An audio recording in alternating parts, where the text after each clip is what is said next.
Hi there, and welcome back to the Energy Sector Heroes podcast. My name is Michelle Fraser, and every week I will speak with incredible people who share their lessons, experiences, and stories from their time spent in the energy sector. Hi there, and welcome back again to this week's episode. If you're new to the show, then please take a second to subscribe and even consider sharing the show with just one other person. This week I am joined by Will Whitehorn OBE, nevertheless. Will is the Chancellor of Edinburgh Napier University. Will, would you like to introduce yourself, please? Yes, hello, my name's Will Whitehorn, and I am a 65-year-old male based in England, but from Scotland originally. And I've spent the majority of my career since university in either the energy industry or the aerospace industry. And I have been Chancellor of Edinburgh Napier now for the last 4 years, which is a great university and one of the best universities to get graduate jobs of any university in Britain. Is it? I didn't know that. What, are they good for engineering, or are they just good for all over? Engineering, coding and programming for the computer industry. In the arts, it's got a very good arts and media department, and the students tend to do well at getting jobs in that industry. Things like the TV industry and such like. Very good nursing, vocational qualifications and occupational therapy and all the other disciplines within that area, physiotherapy. And it's got some great engineering courses as well.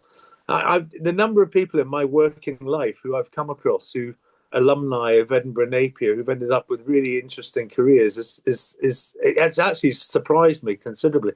When I speak to the students on graduation, I say, I've met so many graduates in jobs that I've done from Edinburgh Napier who've really said that their degrees have really helped them, which is quite rare. It is quite rare. Do you think it matters what university you go to? In the end of the day, it doesn't always matter. I mean, some of the great universities do definitely help people career-wise. If you've been at Imperial College to do engineering, for example, or one of the disciplines there, then your career in the energy industry could be almost secure, because Imperial has got such a good reputation, especially in some of the disciplines that are extant in things like oil and gas exploration. And in renewables as well, they've got some great courses. But so is Edinburgh Napier. So for a university of its type, which obviously came out of the original legislation about polytechnics and technical colleges, it really does. Edinburgh Napier really punches above its weight. Okay. Because I went to Robert Gordon's in Aberdeen. Yeah. Which I know well. Yeah, I went to Robert Gordon's for all my qualifications. Which is a good university as well. And, I was at Aberdeen University, and, which is also a very good university with a good reputation. But Robert Gordon's has a fantastic reputation in engineering. Yeah, they do have a really good reputation in engineering. I do agree with that. When the young graduates or even senior graduates are going away to start looking for work, what do you think is their most biggest challenge just now? Well, I think it's a challenge which has got worse, and it's about expectations. I mean, when I left university in 1980, actually the youth unemployment market was the worst it's ever been in British history, because there were 3.5 million young people in that age group of baby boomers, and there was quite high unemployment. And Mrs. Thatcher had just been elected, and unemployment was at an all-time high, if you remember, at the end of the 1970s, early 80s. And most of the graduates that I was with in many areas were British Airways helicopters. And as a result of doing that, I learned all the systems that company operated. I'd learned how to work with others. I became a trade union rep at the age of 21 for the Transport and General Workers Union.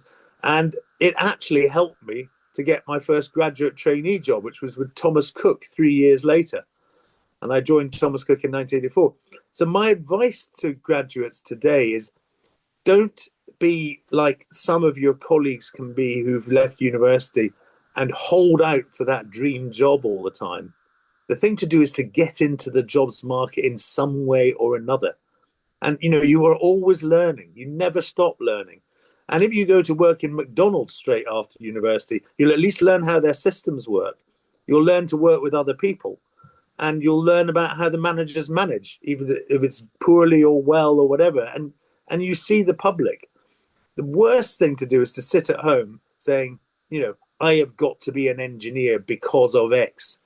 If you do that, then in this jobs market, you might falter, because it is a tough jobs market for graduates at the moment. AI is definitely having an impact. I'm seeing it in the work I do commercially outside of my Chancellor role, and other people are seeing it. But if you are a graduate who just gets out there and does something, you'll be learning, and it will help you get to that next rung. And that's, I think, the best advice one can give people in their early 20s who are leaving university. Obviously, that doesn't apply to people who've gone to do postgrads. They might well be much more vocational in what they're going to do as a result. I've got my stepson is currently doing a postgrad MSc down in Sydney, and he's worked for 5 years, and he's doing one which is specialist and will probably lead to a job, but that's not the same as being a first-time graduate.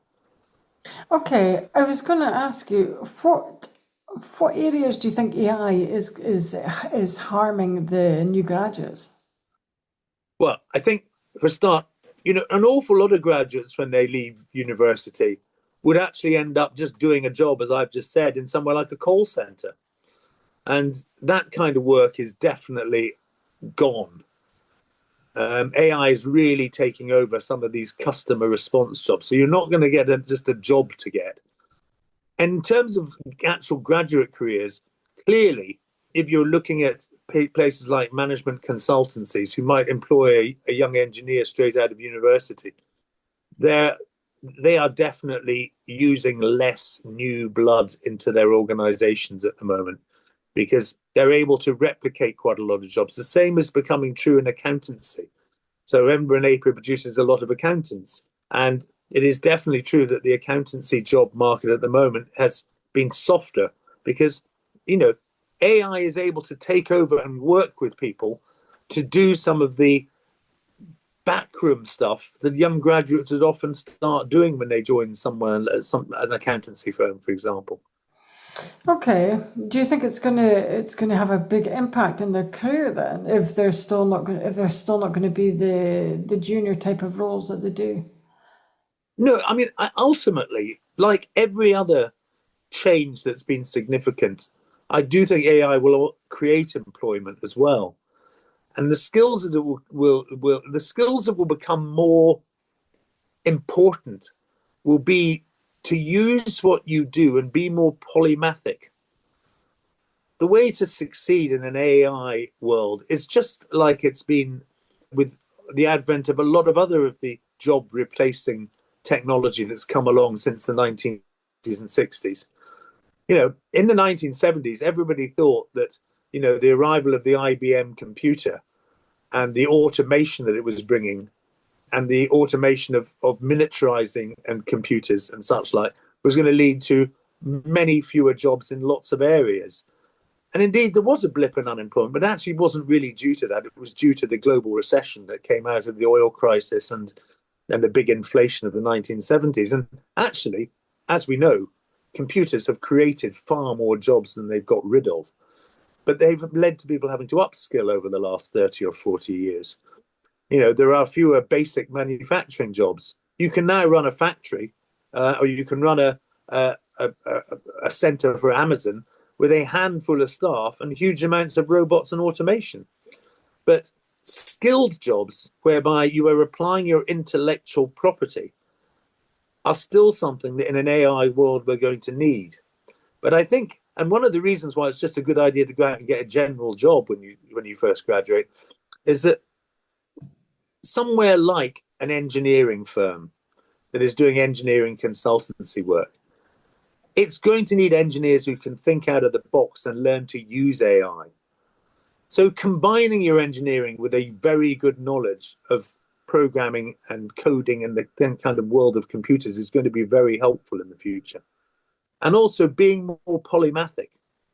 One of the things that AI is proving not to be able to be, because of the way it's been programmed in the first place, is particularly polymathic in the way it thinks and answers questions. It gets things wrong.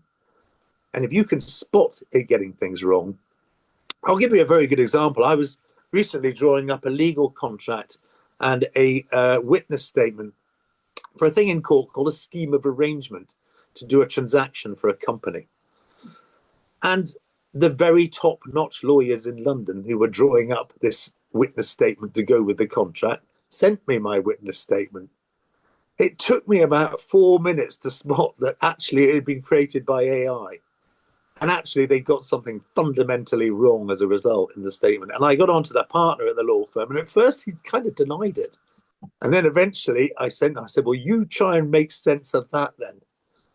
And tell me which one of your junior staff would have made that mistake, because I don't think any keen young graduate would have done that. And that's why you need to check these things more effectively. Anyway, it turned out they admitted that it had indeed been done by AI, the witness statement.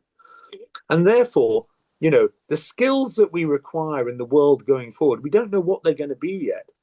And we don't know how it's going to affect exactly how employment works. But overall, it probably won't lead in the long run to anything but the creation of new types of jobs where people have the skills to work with it. And if you're an engineer and you can master the new skills that go alongside that, then you will still have a career. But all I'm saying is this market we're in right now is definitely slightly challenging. Not only have we got the global uncertainty that's around just now as a result of everything from the tariff situation right the way through to Ukraine and the Middle East, but we've also, on top of that, got this new technological phenomenon which is gaining traction in the service industries, in particular, lawyers, accountants. And even, the medical profession is going to change as a result of AI and robotics. Every profession is going to change, but not necessarily in the long term for the worse. Okay. How do you think that the AI will change medical? Well, for a start, diagnosis.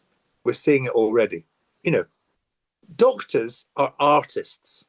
They think of themselves as having a Svengali-like skill.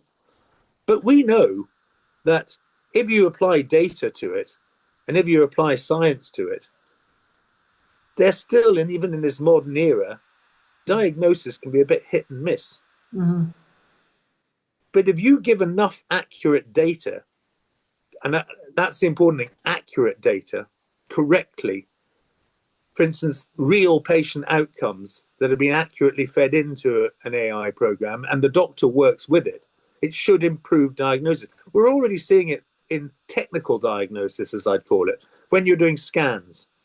All the evidence from the experiments that have happened so far is that using AI to analyze scans has improved rates of detection of cancers, for example, or heart disease. That's happening right now around us.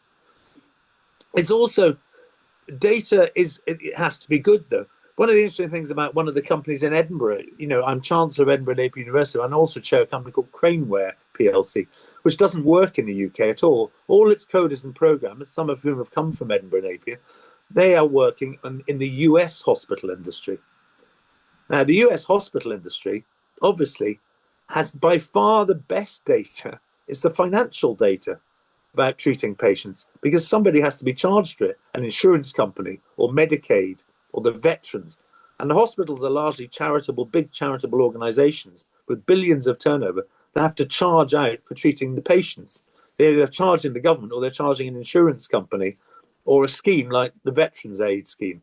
So all the data about how that patient was treated, from the exact amount of the dose of a drug that was given to what instruments were used for the operation, how long the operation took, how much nursing was applied, what they ate, is all financial data that has to be charged back to somebody. And as a result of that, you actually know how well the patient was treated and what their outcome was. But it's anonymized, unlike it would be for real clinical data. And that data is now, with AI, proving incredibly valuable in working out things like overtreatment of patients in one hospital versus another. Because ironically, America, with its healthcare system, its worst problem is not the one we think of, which is less well-off people not being able to get care, which they usually can now in America with the Medicare and Obamacare and the other schemes. The biggest problem is actually overtreatment because of the fear of being sued by insurance companies. So you overdiagnose. And really good data being used with AI can begin to spot all of these trends.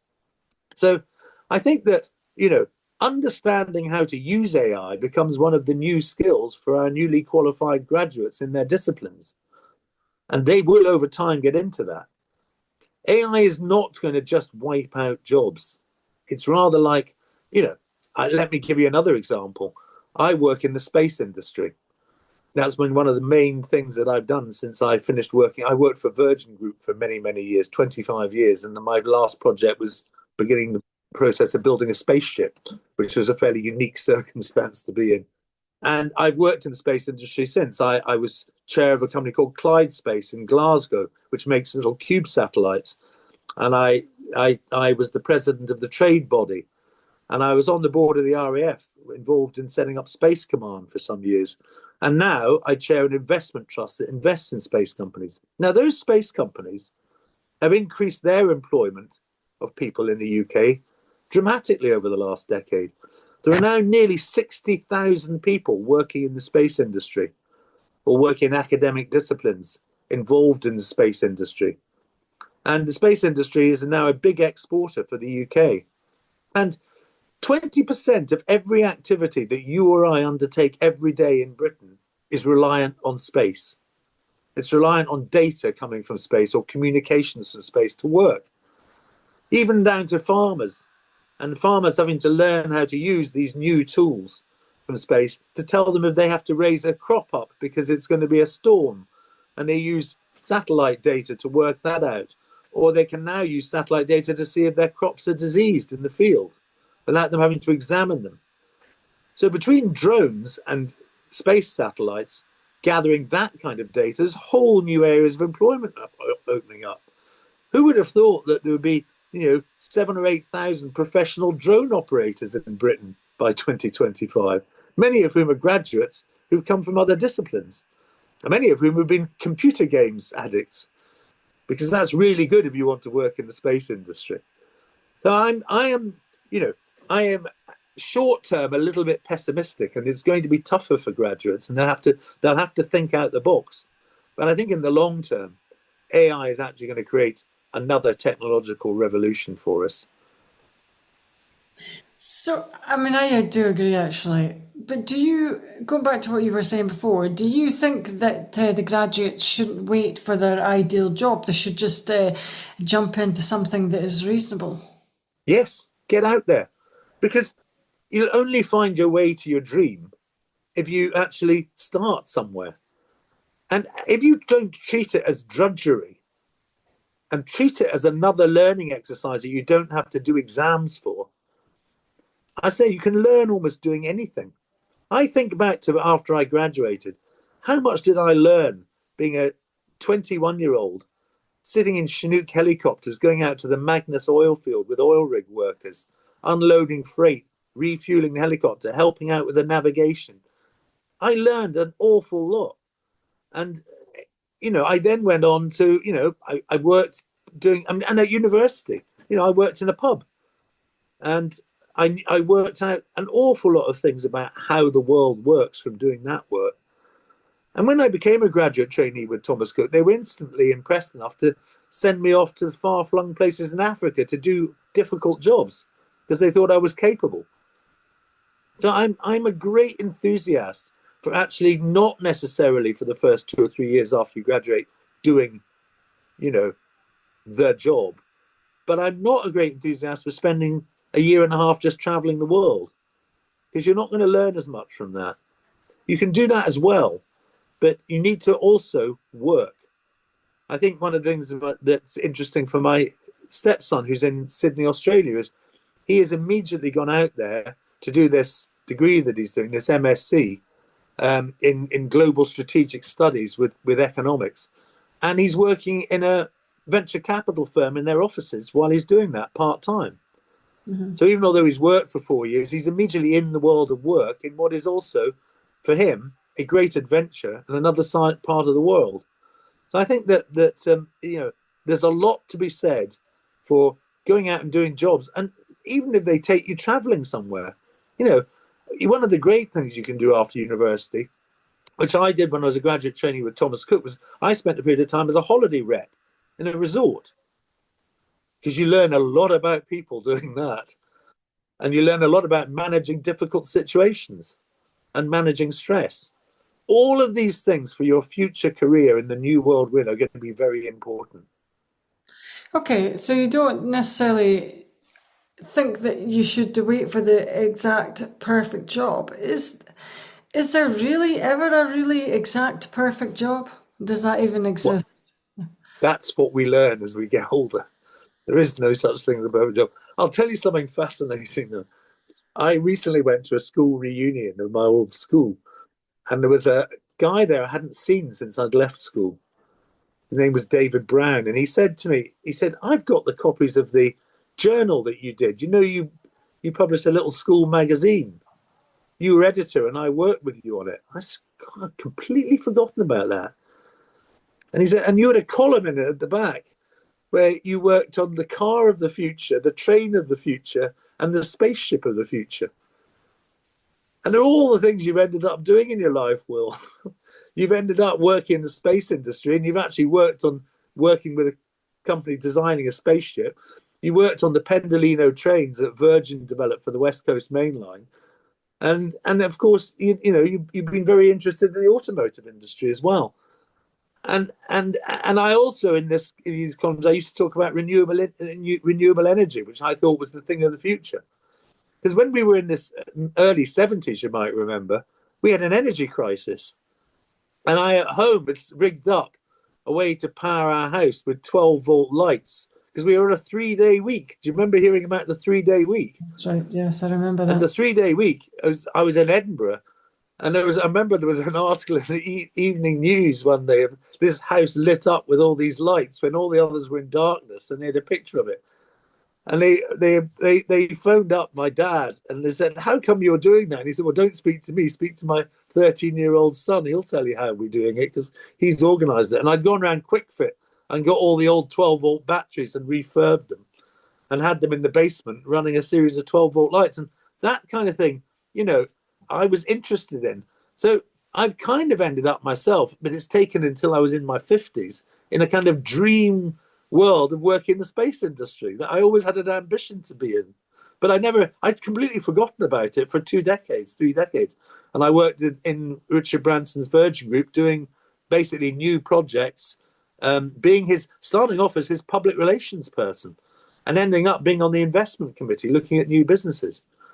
So you never know where life's going to take you. And if you embark on a single-minded, I am going to do this, your chances of disappointment in eventually achieving this you want to do are probably greater than by not thinking about it that way. Think of that, park it as an ambition, and think, what are the routes to getting there? Well, they're not by trying to do it immediately, because you've got to learn about the world more than you just do at university. Okay, so you think that your dream will, if it's meant to be, will come to you eventually? Well, it will if you also can find it. It may not have been the thing you originally thought it might be. Mm-hmm. I think that if one thinks in terms of, I have just qualified as an accountant, I must immediately be an accountant, then you don't realize that many, many accountants end up being very, very successful people doing other things that are interrelated sometimes. But they might end up being, very good at managing businesses for people.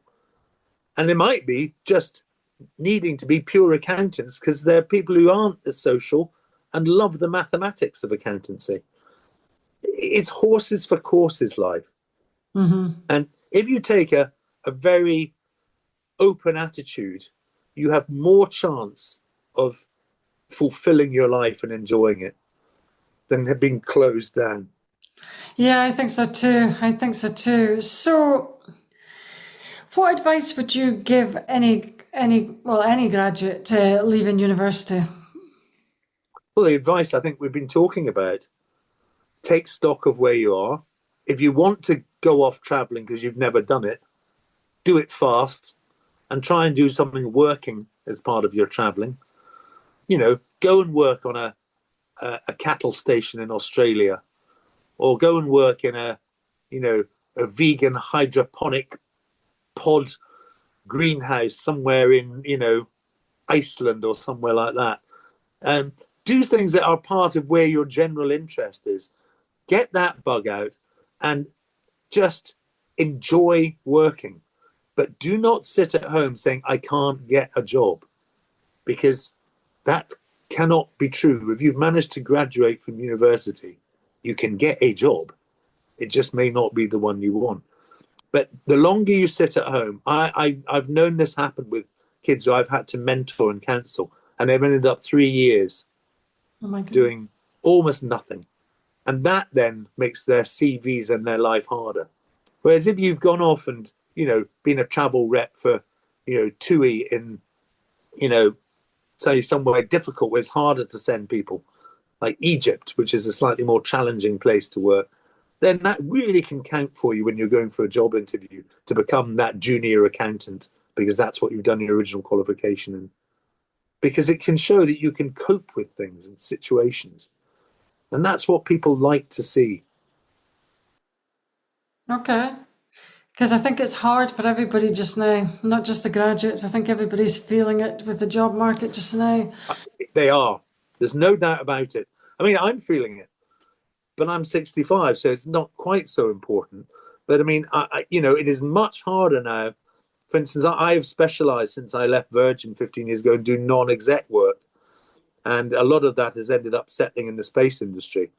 And it is much harder now to get non-exec roles than it was a few years ago, because there are fewer of them. Because, boards have got smaller, not bigger. And there's an awful lot of companies that have left the stock market because private equity has bought them. And therefore, they don't need to have the kind of governance boards you would have as a PLC. So it doesn't matter where you are in life or what part of it you're in. There are more challenges out there. So, I'm looking at doing something, a little bit different next year. In fact, when I finish being Chancellor of Edinburgh Napier, I'm already looking at an interesting role that I can't discuss at the moment, but it's something that I've started talking to the organisation about and that's involved. So, again, thinking out the box is something that, and actually for older people listening to this podcast, I would also say the idea of I dream of retiring is one that as I reach retirement age, I realise is not so much of a dream. The number of people I know who've carried on working and are really fulfilled versus the ones who've stopped, do nothing, and then they are depressed about the fact they've stopped. And the ones who stop and then get a fun little part-time job doing something, I know are much more fulfilled. So again, the idea of stopping working because work is drudgery is something we're going to have to get out of our systems as we move into the next era of this AI technological world that's becoming more complex. I think that working longer is not only because we need to financially, more and more of us, because the pensions have been under some stress over the last few years, but also because actually you live longer. There's now actually, as you know, data and scientific evidence that people who carry on working after they retire live longer. Mm-hmm. So at both ends of the spectrum, there are things to be said for just going out and doing something and enjoying it. But there are challenges for all of us just now. This is not a buoyant employment market. Yeah, I think so too. So you've mentioned a couple of times that you've worked for Virgin, and I'm pretty sure, as me as well, that there is a lot of people that it's probably their dream to work for Virgin. How did you get your job, and how did you get the foot in the door? That's the weirdest thing. So we'll have to run the clock back to 1986. And I had just finished being a graduate trainee with Thomas Cook, and I was working in the city of London. I'd been headhunted by a bank to work on their flotation on the stock market. It was called the TSB. You might remember the original TSB before it merged with Lloyd's and then eventually demerged and da-da-da-da. And it was at that time owned by the public. It was owned by when nobody really knew who owned it. So it was a very complex thing. And they wanted somebody to go into the marketing and public relations side of it to work on the float and come up with ideas. And anyway, I'd been headhunted and recruited for the job, and I was working there and working on the kind of PR and marketing side of this flotation. And then an agency got hold of me and wanted me to work on other flotations. So I started working for them. And I worked on the post-flotation PR for a record company called Chrysalis. Okay. And Chrysalis's share price started doing better. And Richard Branson met the boss of Chrysalis, a guy called Chris Wright, and asked him, and he said, I've got this young Scottish guy working for us in this agency, and he's doing a really good job of, explaining how the record industry works in Chrysalis to investors, and it's had some traction.